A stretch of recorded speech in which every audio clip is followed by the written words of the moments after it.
What is up, Brian from Ballistic Tech here, and today we got a pretty interesting announcement from Logitech in the form of two new generation Logitech wheels. We've got the Logitech G923 TRUEFORCE sim racing wheel for Xbox, PlayStation, and PC. This diverges a little bit from their previous gen naming scheme where we had the G29 for PlayStation and PC, and then the G920 for Xbox and PC. Now, I did an unboxing and very detailed first impressions of the G920, and I posted that actually just last week. So definitely go check that out to get a little bit of perspective on the differences I'm going to be talking about. So the G923 is available for pre-order now. The MSRP on that is $399, which is exactly the same as the MSRP when the G920 and the G29 came out. It's worth noting that they have marked down the price of the G920 on their site to $249, while the G29 still sits at $399. But as I mentioned in my video, you can usually find them for cheaper, but we've been in this weird space with the lockdown where a lot of people are buying sim racing gear. So they have a couple promo videos out as well as the site. I'll have links to those in the description below, but they've partnered with Fernando Alonso for their kind of release. I guess he's an ambassador or spokesperson for them. And he actually has his own Fernando Alonso esports team, which I didn't know about, but obviously that's an interesting and good partnership for them. But getting into the details on this new wheel or new wheels, the first thing I noticed was the all black on black color scheme. It's a new colorway and I like it. No longer do we have a silver center marker for Xbox and a blue one for PlayStation. That's the same. So they're kind of bringing them together. And in that, they've also increased the number of inputs on the Xbox version of the wheel. It's still too short of the PlayStation version, which has an extra 2 PlayStation system buttons. But it's very nice that they've increased the number of inputs on the Xbox version of the G923. A lot of people tended to prefer the G29 on the last generation just because it had the extra inputs of the two-way dial, the return button. But looking at the wheel, a lot of people are gonna have an interesting response of, well, what's new about it? It looks like it's a G29 with a new color scheme, and of course they've kind of adopted some of those extra controls over to the G920. I think the biggest part of this announcement is the TRUEFORCE aspect of the wheel. Previous gen wheels have been branded as driving force, and now we have this TRUEFORCE aspect. It looks like there's a couple other refinements like a dual clutch system, and I'll talk about that in a little bit. So Logitech TRUEFORCE force feedback is a new technology which allows Logitech wheels to more directly integrate with games and sims, utilizing their physics engines and even possibly game audio to impact what you're feeling on the wheel, giving you more immersive haptic feedback and vibrations for a lot of the stuff that we're kind of used to, but in a more detailed and fine way. So of course, force feedback always gives you information like if you're getting hit from the left, getting hit from the right, front, back. When you're driving off road, you get, bumps and things like that. You of course lose grip as well. When you drive over curbs, you get a rumbling sensation in the wheel.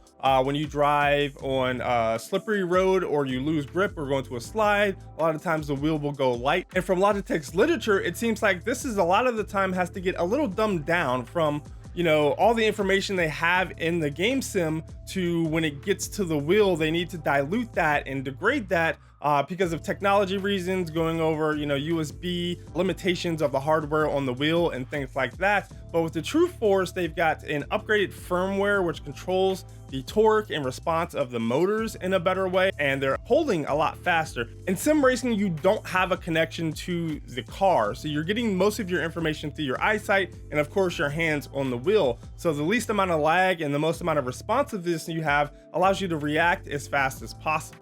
So the biggest and most exciting aspect of the Logitech TRUEFORCE force feedback technology is direct integration into supported sims. So out of the box, we're gonna have supports for Grid, Assetto Corsa Competizione, and Gran Turismo Sport. In order to get a better idea of how this is gonna actually help developers and provide better force feedback, I took a look at Logitech's older wheel SDK, which provides a kind of API or interface for developers to be able to send information to the wheel. They can do it in a more raw way where they can send an amplitude and amount of time to change the torque of the wheel. And there's also some baked in effects, things like driving on a bumpy road or on curbs, which kind of have like a sinusoidal type, response to give you that feeling of driving over every single individual step of the curb. There's also things like flying through the air where the wheel goes super light, and there's a limited number of those. So imagine being a game developer and you need to support force feedback on all of the wheels throughout the lineup, from all the different companies, the super low end all the way up to the super high end. You're gonna have to integrate with whatever SDK they have and be able to translate all of your information from your sim to all those different implementations of the wheel force feedback system. I imagine they built this type of thing into their engine so that they don't have to re-implement it every single time they develop a new game. So from Assetto Corsa to Assetto Corsa Competizione, Kunos probably already had a certain amount of information and connectivity and a little bit of a library built up. But now with this new gen wheels, they get direct access to the wheel and can turn information from their physics simulation directly into vibrations on the wheel in a very meaningful way. So Logitech posted a couple of reactions to people first trying this and using this, including a couple indie drivers like Max Pappas and some sim racers. I believe they have the winner of like the Logitech G challenge trying it out. And you can see the expression on their face is kind of like, whoa, this is very interesting. It feels different.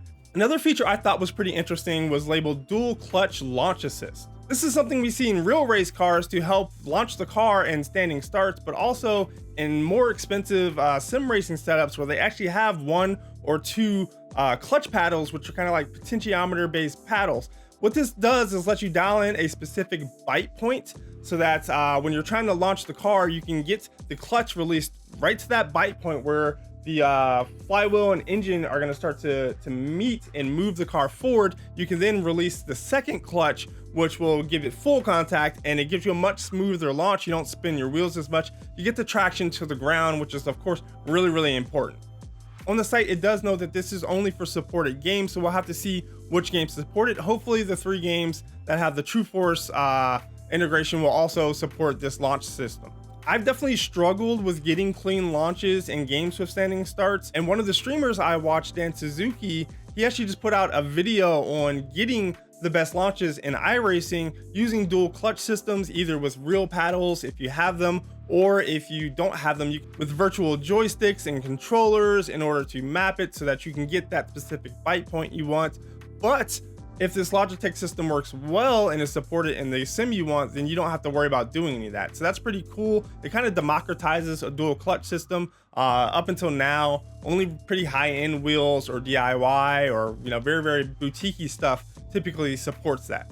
So what about next gen support? We already knew that the Logitech G920 would be supported on the Xbox Series X. If you go to listings of the G920 on places like Amazon and Newegg, it's noted there in the listing, so we knew that was going to be the case. We also recently got news that the G29 should work on next gen consoles. This is because Sony announced that a lot of specialty items would be backwards compatible on the PS5, so that's good news.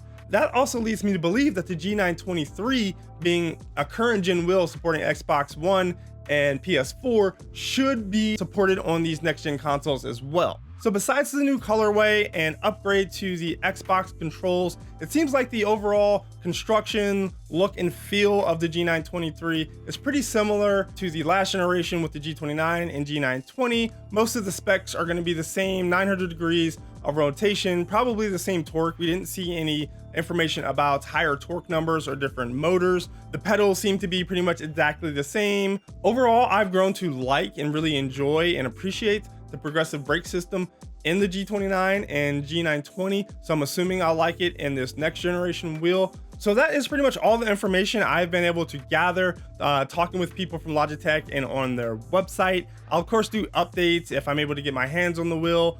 Fingers crossed I'm able to do that soon. So if you have any questions, definitely let me know in the comments below. But what do you guys think? We've got a new generation of wheels. We've got an upgrade to the Xbox version, which features more controls, putting it more on par with the PlayStation version. So you get a little bit more options out of that. And of course, we've got the TRUEFORCE force feedback system, which is going to directly integrate more closely with game developers so that they can send their physics and audio engine directly to the wheel to get more realistic force feedback and hopefully a lot more immersion out of the driving games and simulators that you're playing. So that is it for this video. Let me know what you guys think of this new generation of Logitech TRUEFORCE driving wheels in the description below. Does it sound awesome to you? Are you disappointed? Will you be picking one up? What wheel do you have now? Let's talk about some things in the description down below. Go ahead and give the video a thumbs up if you enjoyed it. If you learned something, go ahead and give it a thumbs down if you didn't. But follow me on social medias. Hit that subscribe button if you want to find out more about this wheel in the future and other sim racing gear. I will see you guys in the next one. Peace.